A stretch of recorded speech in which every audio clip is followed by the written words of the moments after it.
New All Too True Blue State Histories. Creative Histories, California.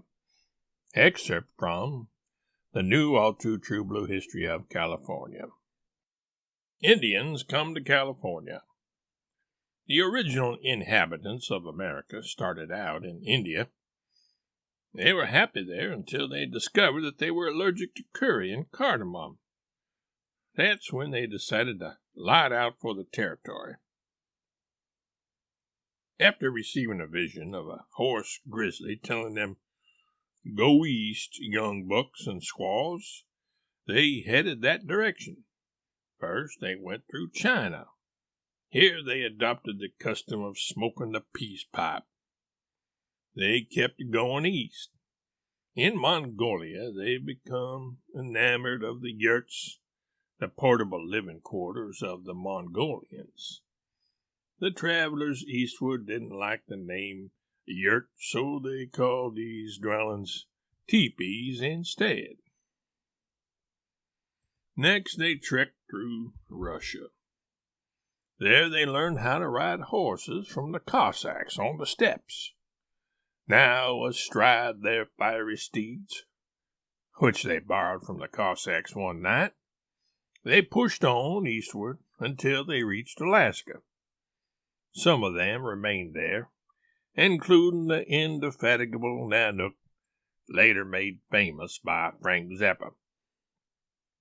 Most of the Indians kept going, though, not wanting to remain in the land of the midnight sun.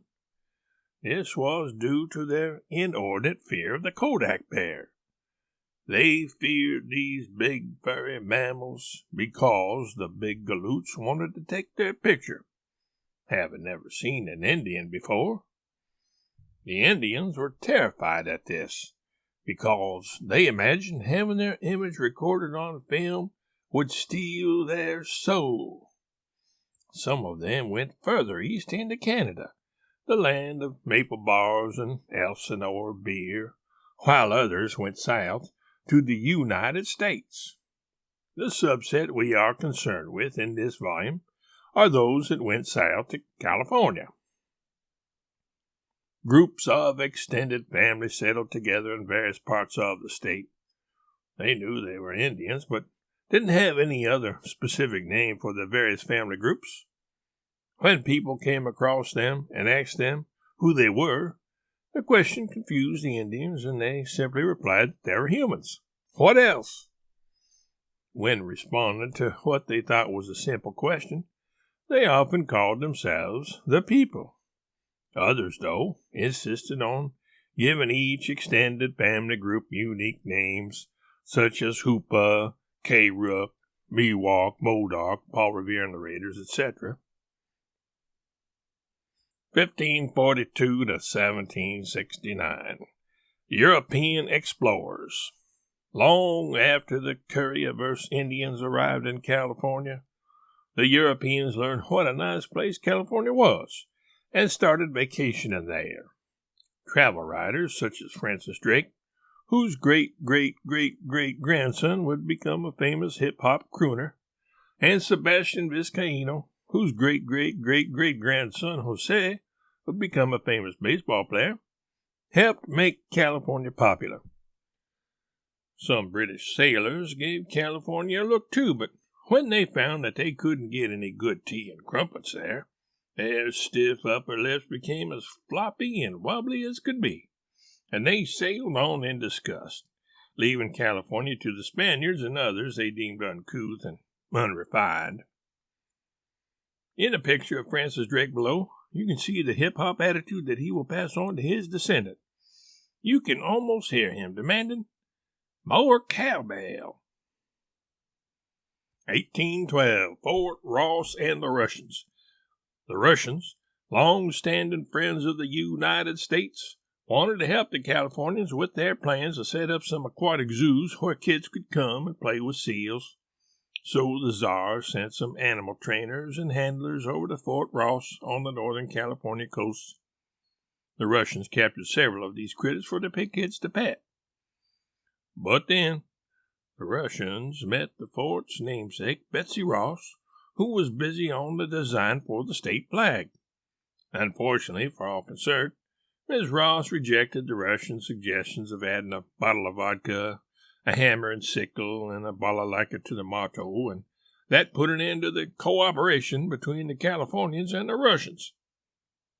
Feeling rebuffed, rejected, and dejected, the Russians got sore and left, and took the seals they had captured with them. 1769 to 1821. Spanish mission system perpetrated.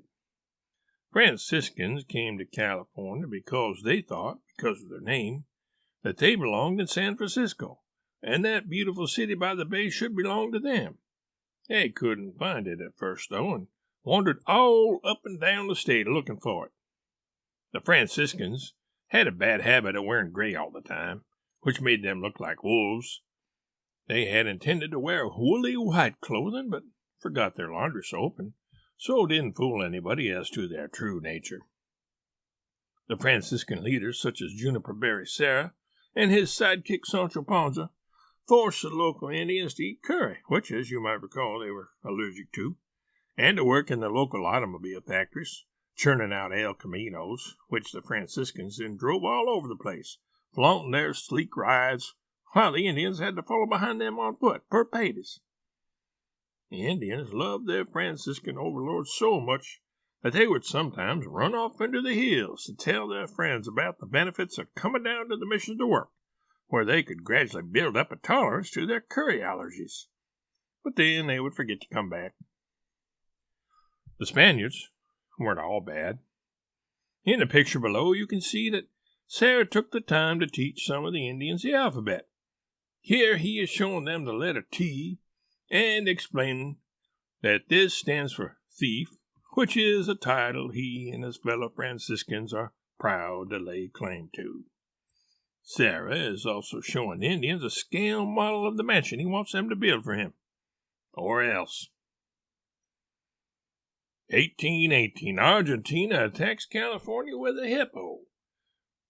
The Argentinians took California from the Spaniards in 1818, but this affront only lasted a few days, and the only reason it worked at all is because the Argentinian forces were led by a French hippo.